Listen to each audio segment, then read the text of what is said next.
अब इसमें देखेंगे यूनियन काउंसिल ऑफ मिनिस्टर्स। सो पहले हम लोग देखें कि वाइस प्रेसिडेंट को क्या क्या पावर्स मिल रखा है। अब union council of ministers, so according to the constitution union council of ministers का हेड है prime minister. It will aid and advise the president in the exercise of his और her functions. President को rule करने में help करना है। Council of ministers is responsible to the popularly elected lower house of the parliament. Lok Sabha क्या ये responsibility है। Council of ministers comprises prime minister, cabinet minister and ministers of state. Council of ministers में कौन कौन minister रहेंगे, ये appointment शुरू होता है प्राइम मिनिस्टर से with the appointment of the prime minister by the president of India. फिर बाकी मिनिस्टर्स प्रेसिडेंट सिलेक्ट करता है with the help of prime minister. कोई फिक्स्ड क्वालिफिकेशन नहीं है मिनिस्टर बनने का, except that a minister must be a member of either house of the parliament. या तो लोकसभा या राज्यसभा का मेंबर होना पड़ेगा, तभी जाकर कोई पार्लियामेंट में तभी कोई मिनिस्टर बन सकता है।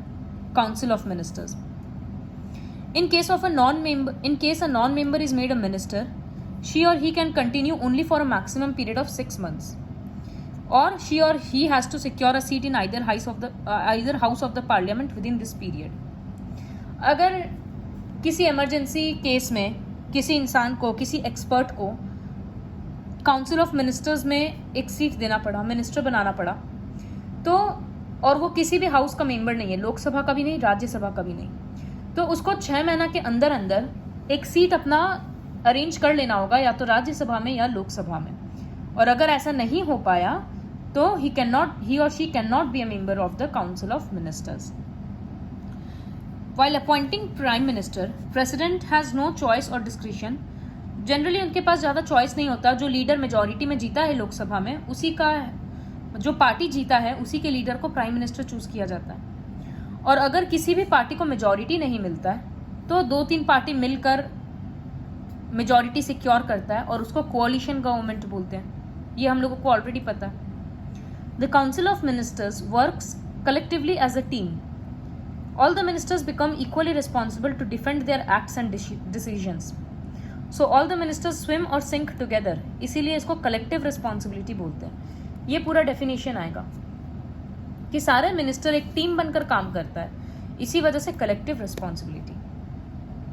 तो काउंसिल ऑफ मिनिस्टर्स का क्या फंक्शन है, ये है इंटरनल और external policy of the country control करते हैं, taking decisions at the national and international level, पूरा एडमिनिस्ट्रेशन कंट्रोल करना अलग अलग डिपार्टमेंट के थ्रू, जैसे defence, finance, agriculture, foreign affair, health, education, सारा अलग अलग डिपार्टमेंट होता है, सबका अलग अलग मिनिस्टर्स है, हेड है।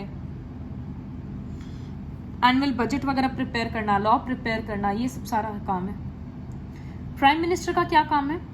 Prime minister is the pivot and the entire administration revolves around her और हिम।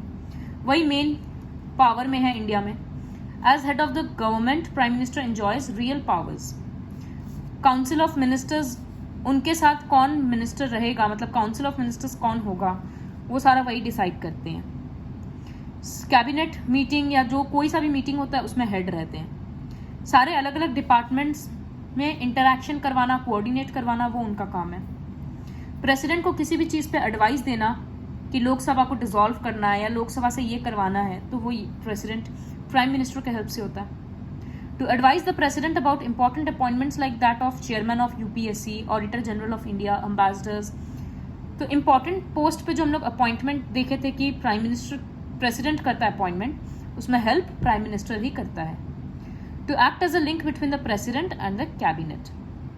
कैबिनेट रूल्स बना रहा है और प्रेसिडेंट पास कर रहा है, तो दोनों को कनेक्ट करने का काम प्राइम मिनिस्टर का होता है। As a leader of the party, her और his opinion carries maximum weight in taking all party decisions. अपने पार्टी का, पॉलिटिकल पार्टी का भी उन पे काफ़ी रिस्पॉन्सिबिलिटी होता है। उनका पॉलिटिकल और इकोनॉमिक व्यूज काफ़ी वैल्यूड होता है। In a parliamentary form of government, the prime minister occupies the most important position and wields a lot of power. तो मैक्सिमम पावर या सबसे ज़्यादा पावर प्राइम मिनिस्टर के पास ही होता है।